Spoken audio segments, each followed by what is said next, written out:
Hello children, today we shall start with the last chapter for this academic year, and that is chemical reactions. Although it is the last chapter, it is one of the most important chapters for chemistry.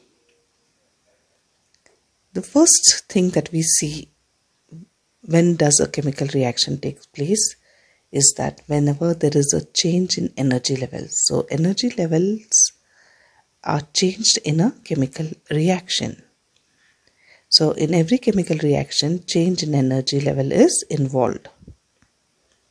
There is a difference between the chemical energies of the reactants and products. So what does it mean? So whatever is the chemical energy of the products will differ from that of what is the chemical energy of the reactant. This energy can be in the form of heat, light, sound, or electricity. So this could be the various forms of the energy. Every substance has a fixed amount of stored energy which is in the form of potential energy and referred to as chemical energy. So there is a potential energy which is referred to as its chemical energy, that is at the start of the reaction. Now we have two types of chemical reactions here, the first being an exothermic reaction. Now let's see this in detail. So a reaction which is accompanied by evolution or giving out of heat is known as exothermic reaction. So whenever heat is given out during a reaction, such kind of a reaction is called as an exothermic reaction. It causes a rise in the temperature of the surrounding. So how will you know that it's an exothermic reaction? Suppose you are taking two reactants in your test tube and the test tube is heated automatically. If you feel the test tube is getting warmer, then such a reaction is called as an exothermic reaction. It causes a rise in the temperature of the surrounding. The total energy content of the reactant is more than that of the products. So in these cases, the energy content of the reactants, it is more than that of the products. So let's see some examples here. Burning of coal, petrol, kerosene, cooking gas, these are all exothermic reactions. So whenever we are burning fuel, what is happening? At the same time, a lot of heat, light sometimes, and energy is given out. Let's see the chemical reaction. So when a carbon burns in oxygen, so whether it is coal or any of the petroleum compounds, if it burns in oxygen, we get carbon dioxide. Also, a lot of heat is generated at the same time. The next reaction is where calcium oxide, referred to as quicklime. Quicklime is added to water. At that time, we get calcium hydroxide, which is called slaked lime, and a lot of heat is given out at the same time. Now next type of reaction, it's the endothermic reaction. Endothermic reaction is just opposite of your exothermic reaction. So what happens in this reaction? A reaction is accompanied by absorption of heat. Such a reaction is known as endothermic reaction. So what does that mean? It causes a fall in the temperature of the surrounding. So whenever endothermic reaction is taking place, if you're taking two solutions in a test tube and it's an endothermic reaction, what we find, the resultant cools down the temperature of the test tube. So endothermic reaction cannot sustain without supply of energy from external source. So in this case, the energy of the reactants will require some extra source of energy like heating for the reaction to take place. The total energy content of the products here is more than that of the reactants. So energy content of the products here, it is more than that of the reactants. So reactants on their own will not start reacting. They will require external source of heat. Let's see some examples of endothermic reaction. Melting of ice is an endothermic reaction. And if we see chemical reactions, That is, when carbon reacts with sulfur, we get carbon disulfide. But the reaction will not proceed if you do not give it heat. So such a reaction is called as an endothermic reaction. Next one, calcium carbonate when heated gives us calcium oxide and carbon dioxide. So what has happened? Calcium carbonate, when it is heated, at that time we are going to get two products. One is carbon dioxide gas, and we are going to get calcium oxide, also called as quicklime. So this reaction is called as an endothermic reaction. We have some more types of chemical reaction based on the number of products and how the products are formed from the reactants. Let's see what are those. The first type is direct combination reaction. It is also called as synthesis reaction. Then we have decomposition reaction, the displacement reaction, and double decomposition reactions. Let's see each one of these. First is the direct combination reaction. It's also called the synthesis reaction. It's a reaction in which two or more substances, they could be elements or they could be compounds, they combine together to form a new substance. So this is called as a combination reaction. Here we are seeing an example where ammonia is reacted with HCl and it gives us ammonium chloride. So NH3 plus HCl gives us NH4Cl. So such a reaction is where all the atoms or molecules combine together is called as a combination reaction. Even from that exothermic reaction, we can take carbon plus oxygen giving us carbon dioxide. So such a reaction also will fall into the same category of direct combination reaction. The next one is a decomposition reaction. This is just the opposite of a combination reaction. In this, what is there? If you have a compound, which splits up into two or more substances, such a reaction is called as a decomposition reaction. So a reaction in which a compound splits into two or more simpler substances is known as decomposition reaction.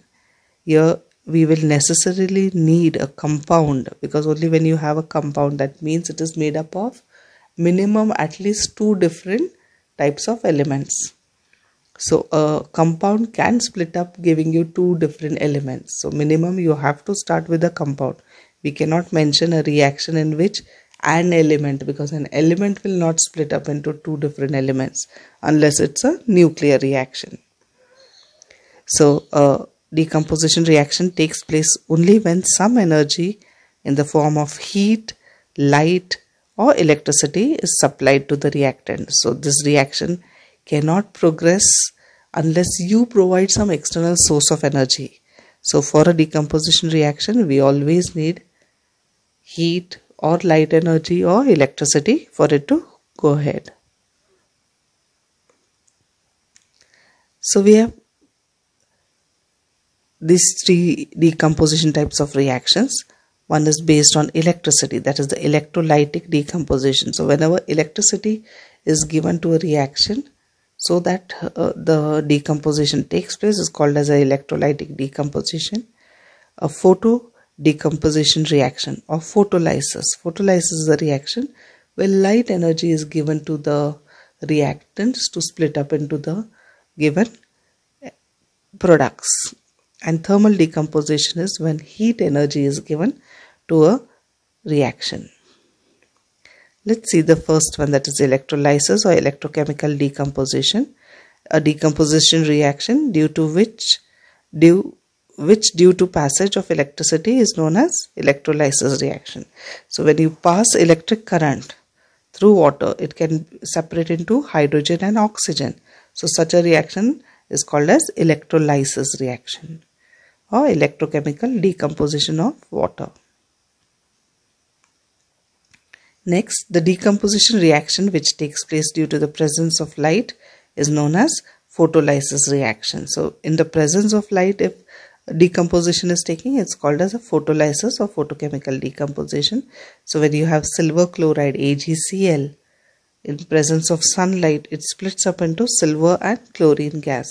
So such a reaction is called as a photolysis reaction. The next one is the thermal decomposition.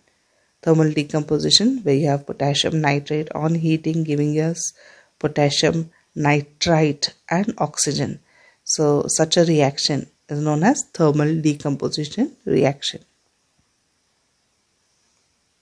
Now let us see displacement reactions.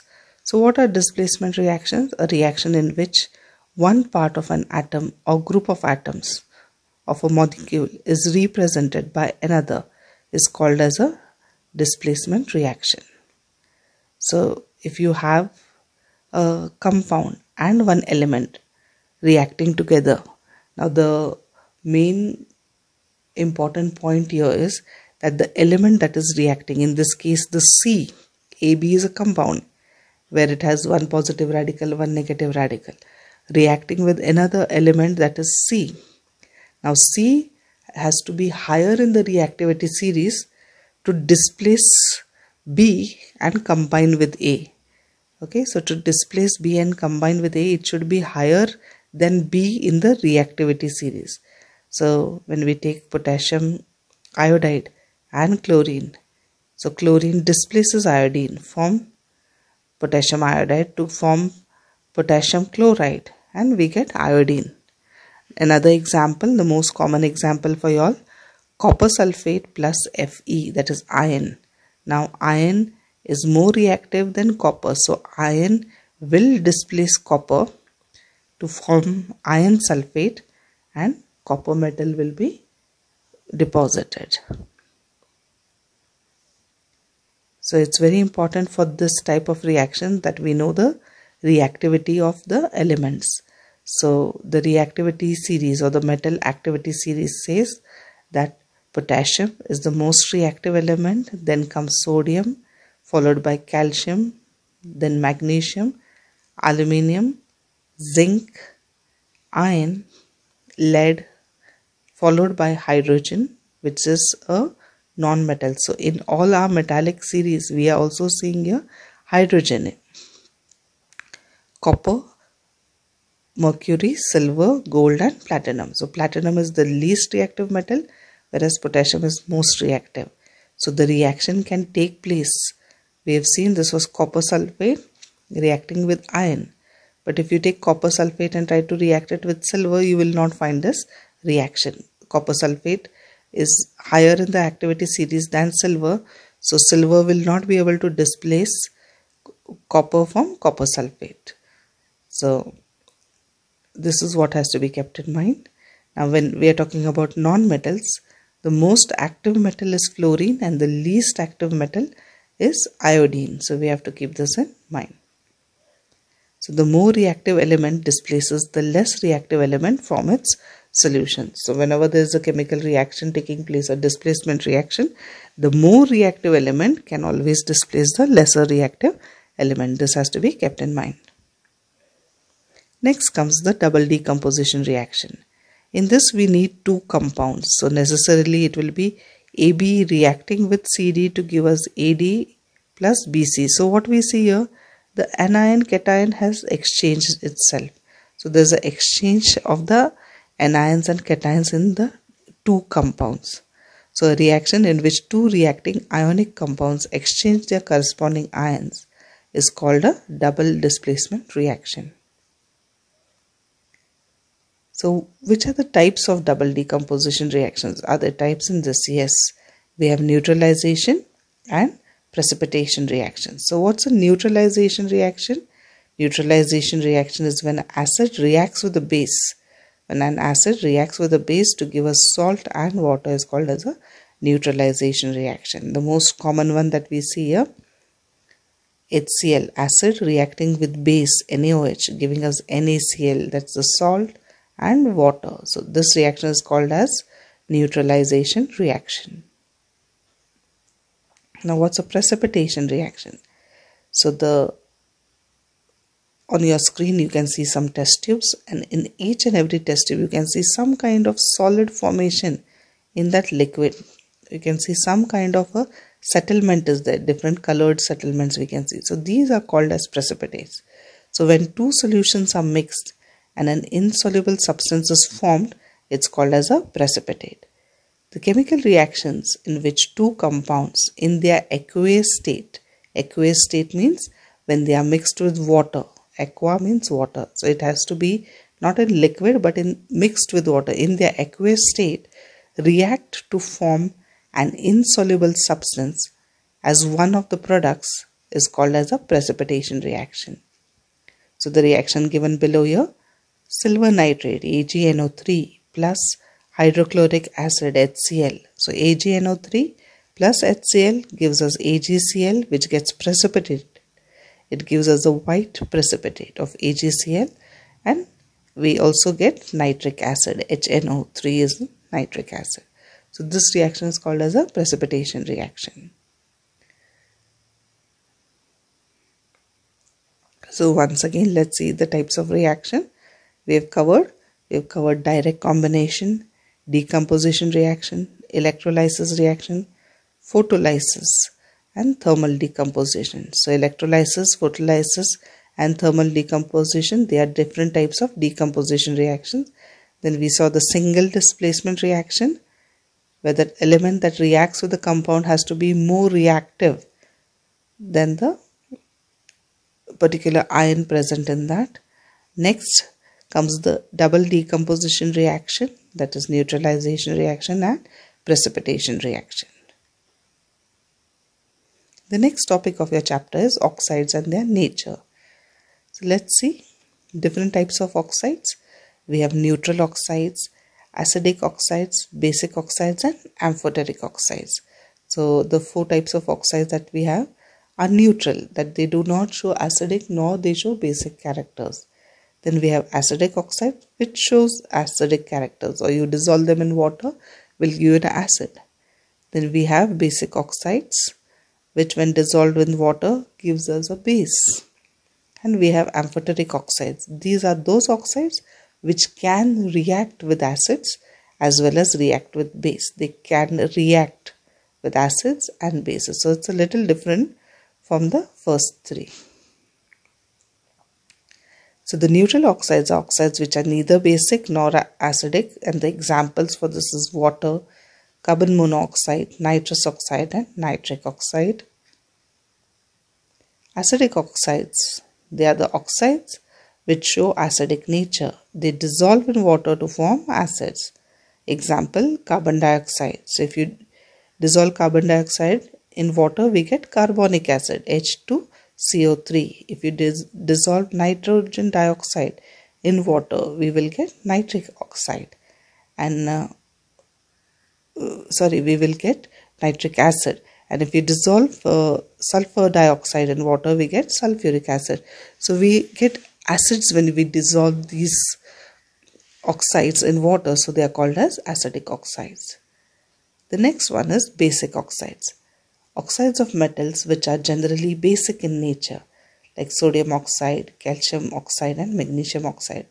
If you add them to water, we get the corresponding hydroxides, which are the bases, and hence they are called basic oxide. As we have acidic nature, we also have a basic nature. So these will form hydroxides. The last type of oxides are the amphoteric oxides. They are the oxides which react with both acids and bases to produce salt and water. So this is the little difference between the acidic and the basic oxides and the amphoteric oxides. Here they will react with both acids as well as bases. So zinc oxide, lead oxide, and aluminum oxides are examples of amphoteric oxides. They can react with both acids and they can react with bases as well. So let's summarize what we have completed in this chapter. We have seen energy changes during chemical reactions. We have seen different types of chemical reactions, and we have seen types of oxides and their natures. So with this, we complete our chapter chemical reactions.